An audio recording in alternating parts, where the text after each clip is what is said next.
सलाम, नमस्ते, आदाब। आप जुड़े पसमानदा डेमोक्रेसी से और हम इस वक्त महाज के दिल्ली ऑफिस में बैठे हुए हैं और हम राष्ट्रीय कार्यकारी अध्यक्ष शारिक अदीब साहब से हम बात करेंगे और समझेंगे कि अभी जो चुनाव हुआ है उसके ऊपर बात करेंगे।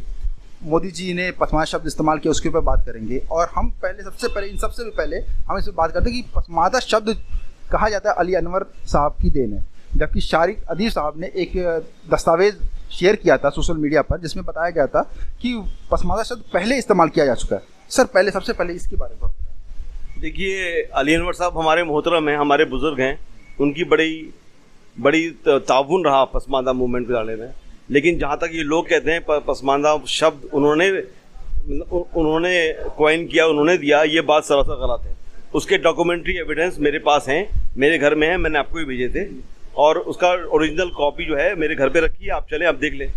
All India Tabqati Federation, All India Pasmanda Tabqati Federation 1978 में अब डॉक्टर कामिल कुरैशी, अब्दुल माजिद अदीब अंसारी जो कि मेरे वालिद थे, अल्लाह ने जन्नत नसीब करे, और 8-10 लोग और यूपी, बिहार, अहमदाबाद, आसाम तक के लोगों के नाम दिए हुए हैं उसमें। उन सब लोगों ने मिलकर बनाई थी, जिसका एक फंक्शन 14 नवंबर बरोज़ बुध 1979 में तालकटोरा इंडोर स्टेडियम में हुआ था, दिल्ली के अंदर।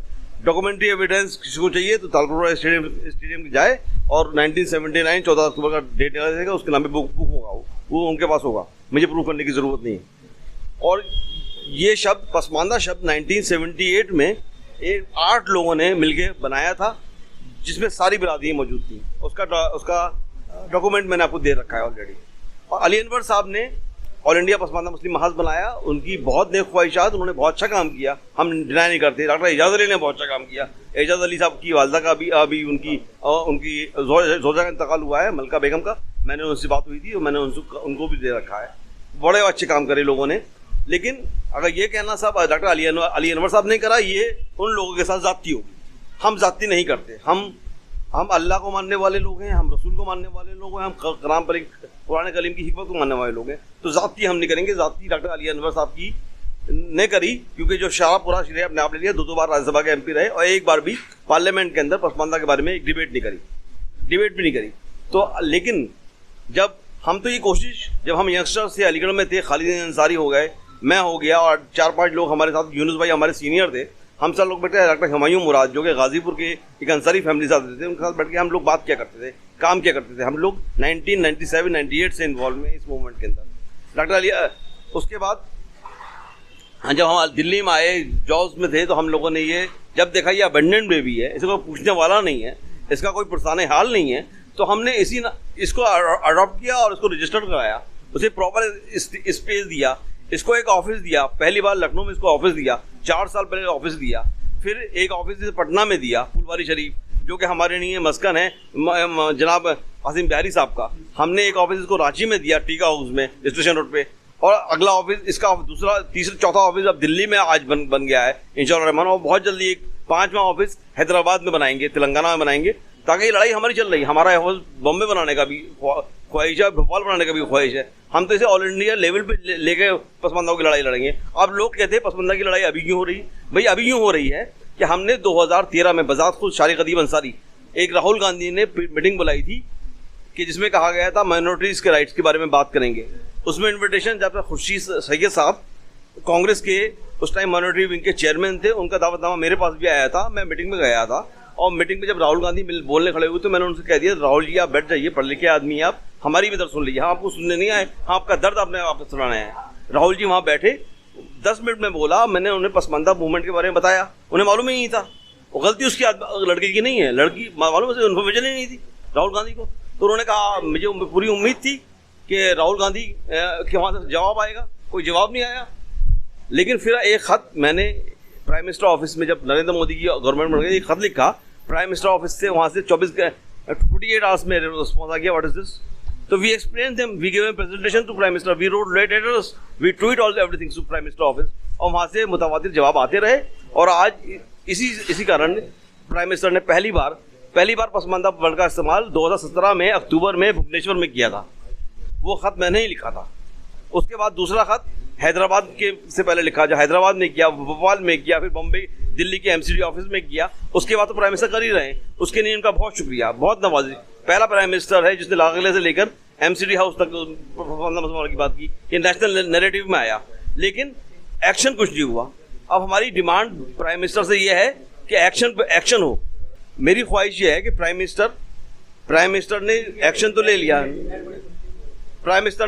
ले लिया, लेकिन नैरेटिव बनाने के लिए अभी हम लोग काबिशे मेहनत कर रहे हैं। ये ऑफिस जो खुल रहे हैं ये उसी के जरिए पे एक मुतवातिर सिलसिला है, ताकि जो हमारा रहने वाला, और आप पूछेंगे साहब ये ऑफिस गोविंदपुर या सिलम जैसे एरिया में क्यों खोला, आप प्लॉट प्लेस में खोल सकते थे, आप ओखला में खोल सकते थे, आप न्यू फ्रेंड्स खोलने।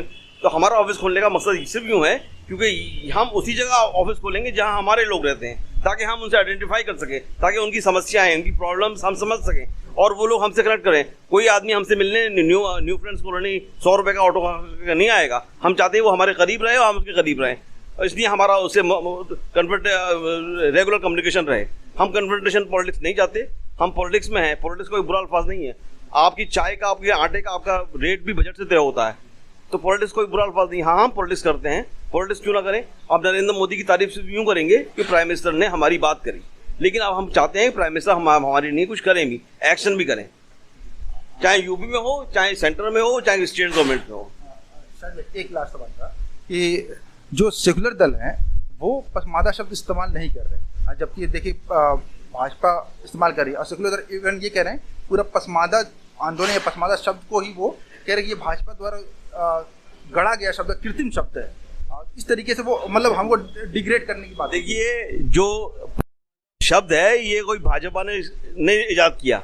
मैंने आपसे अर्ज किया, ये 1978 में ऑल इंडिया तबकाती पसमानदा फेडरेशन बन चुकी थी, जिसके डॉक्यूमेंट्री एविडेंस आपके पास भी है और मेरे पास भी हैं, आपको मैंने दिए थे, तो कोई भी मालूम कर सकता है, भाजपा ने दिया। हाँ, हमने सब पार्टी को भी दिया था, सब किसी पार्टी ने एक्शन नहीं लिया, भाजपा ने लिया, तो उस भाजपा के लिए उसका शुक्रिया अदा करते हैं कि भाजपा ने उसका समझा कोशिश की। और हमारे, क्योंकि एसटी, एससी और ओबीसी की बात तो सब करते हैं, हिंदू एसटी ओबीसी की, लेकिन पसमानदा मुसलमानों की बात कोई नहीं करता।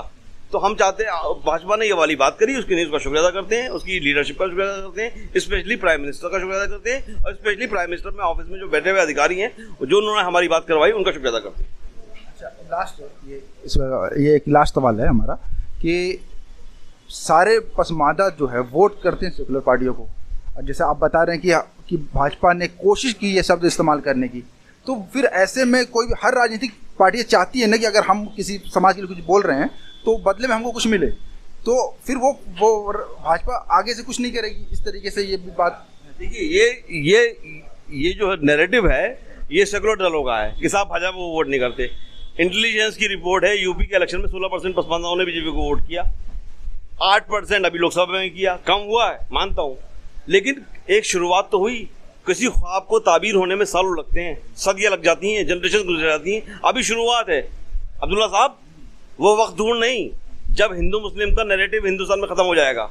ये पार्टीशन का नैरेटिव है, हमें पार्टीशन का नैरेटिव अभी 17 साल हुए हैं। 17 साल किसी कौम की जिंदगी में बड़ा कम अरसा होता है, किसी आदमी की जिंदगी में 17 साल बहुत बड़े होते हैं, लेकिन किसी कौम और किसी मिल्लत की जिंदगी में 17 साल का अरसा बहुत कम होता है, बहुत छोटा होता है। और इंशाल्लाह अजीज, मुझे पूरी उम्मीद है ये नैरेटिव टूटेगा, और सिर्फ हिंदुस्तान में जो मुसलमान हैं, जो नैरेटिव, जो पार्टीशन के खिलाफ थे, जो अशराफिया के खिलाफ थे, जो उन मुसलमानों के खिलाफ थे जिन्होंने उनको जुल्म किया, डोमिनेंस किया, जिन्होंने हिंदुओं पे जुल्म किए, हिंदुओं के मंदिर तोड़े, हिंदू औरतों से शादी की, हिंदुओं की सारी समस्याएं का जो हिंदू समझता है हमने करी, हमने नहीं करी, हमने पार्टी के साथ नहीं मांगा। हमारी ज़ुबान उर्दू नहीं है, हमारी लैंग्वेज बंगाली है, हमारी लैंग्वेज मलयालम है, हमारी लैंग्वेज असमिया है, हमारी लैंग्वेज भोजपुरी है, हमारी लैंग्वेज हरियाणवी है, हमारी लैंग्वेज पंजाबी है, हमारी लैंग्वेज कश्मीरी है, हमारी लैंग्वेज डोगरी है, हमें कोई उर्दू से प्यार नहीं है। पाकिस्तान में सबसे ज़्यादा बुरी उर्दू बोली जाती है, वहाँ पंजाब असेंबली के अंदर पंजाबी बोलना अलाउ नहीं है, सिंध असेंबली के अंदर सिंधी बोलना अलाउ नहीं है, पेशावर नॉर्थ ईस्ट में पश्तो बोलना अलाउ नहीं है। तो वो मुल्क जो कि लैंग्वेज पे इस्लाम के नाम पे बना और मजहब के एक लैंग्वेज के नाम पे टूट गया, उसका क्या भविष्य है, उसकी क्या लैंग्वेज है। हिंदुस्तान एक वो मुल्क है जहाँ जो पसमानदाओं का है, पसमानदाओं का था, पसमानदाओं को रहेगा। यहाँ पसमानदाओं का भविष्य बहुत उज्ज्वल है और मैं माननीय नरेंद्र मोदी का इस बात पर शुक्रिया अदा करता हूँ कि उसने अकेला प्राइम मिनिस्टर है जिसने पसमानदों की बात लाल किले की नेशनल नैरेटिव बना दिया। और आज सारी पॉलिटिकल पार्टीज यूं परेशान है, वो हिंदू मुस्लिम की मांग क्यों करते हैं? क्योंकि उन्हें हिंदू मुस्लिम करने में फायदा होता है, उनका पॉलिटिकल बेनिफिट हिंदू मुस्लिम करने पे। अगर वो पसमानदा करेंगे तो उनका वो वाला वोट बैंक भी जाएगा और मुस्लिम वोट भी बैंक भी जाएगा। इसलिए वो अपनी सीटें बचाने के लिए, कुर्सी बचाने के लिए पसमानदाओं की बात करते हैं। अदरवाइज सिर्फ और सिर्फ मैं चाहता हूँ हिंदुस्तान में बीजेपी राज करे, कांग्रेस राज करे, एसपी राज करे, बीएसपी राज करे, कोई भी गठबंधन राज करे। लेकिन अब आज के दिन के बाद मैं ये कॉन्फिडेंट हूँ, ये जानता हूँ, ये मानता हूँ और ये अपने अजीज दोस्तों से कहता हूँ कि सिर्फ और सिर्फ हिंदुस्तान में अब कोई अशराफ मंत्री नहीं बनेगा। उसके एग्जाम्पल 2024 का इलेक्शन है, कोई मुसलमान इलेक्शन मंत्री नहीं बना क्योंकि कोई पसमानदा था नहीं बीजेपी के बाद। अब कोई मंत्री बनेगा तो पसमानदा बनेगा, अब कोई गवर्नर बनेगा तो पसमानदा बनेगा, अब कोई एलजी बनेगा तो पसमानदा बनेगा, अब कोई स्टेट मिनिस्टर बनेगा तो पसमानदा बनेगा, अब कोई चेयरमैन बनेगा तो पसमानदा बनेगा। अब राजनीति, अब भविष्य पसमानदा मुसलमानों का है। पसमानदा मुसलमानों का भविष्य कांग्रेस के अंदर भी है, पसमानदा मुसलमानों का बीजेपी के अंदर भी है, हर पॉलिटिकल पार्टी के अंदर, और स्पेशली बीजेपी के अंदर यूं है क्योंकि बीजेपी ने रिकॉग्नाइज किया, आइडेंटिफाई किया, आपके साथ मिलाने की कोशिश की। इन्हीं शब्दों के साथ मैं आपका बहुत शुक्रिया अदा करता हूँ। बहुत बहुत धन्यवाद। और हम देख रहे थे शाहिद अदीब साहब से हम बात कर रहे थे और पुरजोर तरीके से वो बोल रहे थे कि अब भविष्य पसमानदा समाज का है, पसमानदा युवाओं का है। ठीक है, बहुत बहुत धन्यवाद। जय